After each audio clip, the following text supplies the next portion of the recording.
মৃত গরু বা ছাগল বা হাঁস বা মুরগি খাওয়া না জায়েজ, তাহলে মৃত মাছ খাওয়া কেন জায়েজ? এর দলিল কি?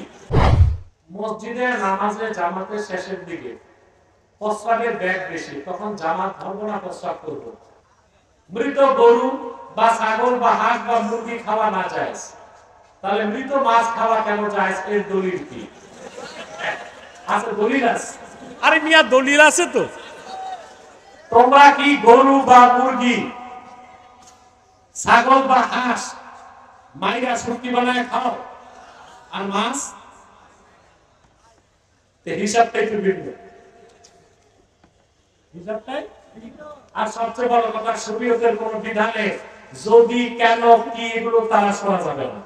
হাদিস শরীফ আছে, হাদিস শরীফে আছে যে মৃত মাছ খাওয়া যাবে, এই জন্য খাওয়া যাবে। কিন্তু যুক্তি খুঁজতে গেলে যুক্তি হচ্ছে গরু মরে গেলে কিংবা বকরি মরে গেলে কিংবা মুরগি মরে গেলে ওটার কি শুটকি বানায় খান? কথা বলেন। আর মাছ ওটা তো বাইরে শুটকি বানান, জেতাটা শুটকি বানান না, আর শুটকিটা মজা করে খান। চিটাঙ্গের মানুষের কাছে তো শুটকি অমৃত, বিয়ে শাদী তো শুটকি খায়। আপনারা যেমন বোয়াল মাছ ছাড়া মেহমান খাওয়ান না, ওনারা মেহমান শুটকি ছাড়া মেহমানদারি করে না। অতএব মাছের হিসাবটাই ভিন্ন।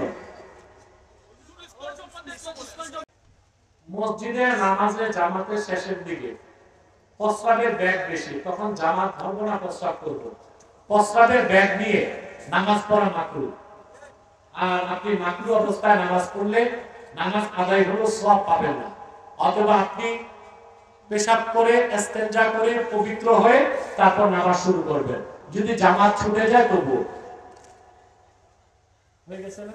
আর কোনো প্রশ্ন নেই।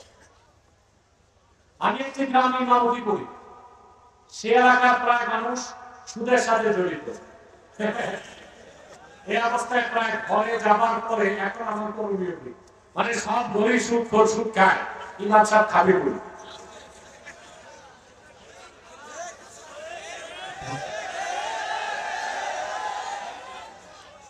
দেখুন, সুদখোর নিঃসন্দেহে কবিরা গুনাহগার। তবে সুদখোর যদি আপনাকে কামাইটা সুদের হয়, আর যা খাওয়াবে ওটা যদি কুত্তার গোশত না হয়, মানে জিনিসগুলো হারাম হয়, কামাইটা সুদ, কামাইটা কি সুদের টাকা, তাহলে আপনি ইমাম হিসেবে ওই বাসায় খেতে পারবেন ফাতোয়া, আর তাকওয়া হচ্ছে খেতে পারবেন না। এখন আপনি যদি দেখেন ইমামতি টিকে না, সব সুদখোর, তখন আপনি ফাতোয়ায় চলতে পারবেন। আর যদি আল্লাহ সুযোগ দেন, এই চাকরি বাদ দিয়ে তাকওয়া গ্রহণ করবেন।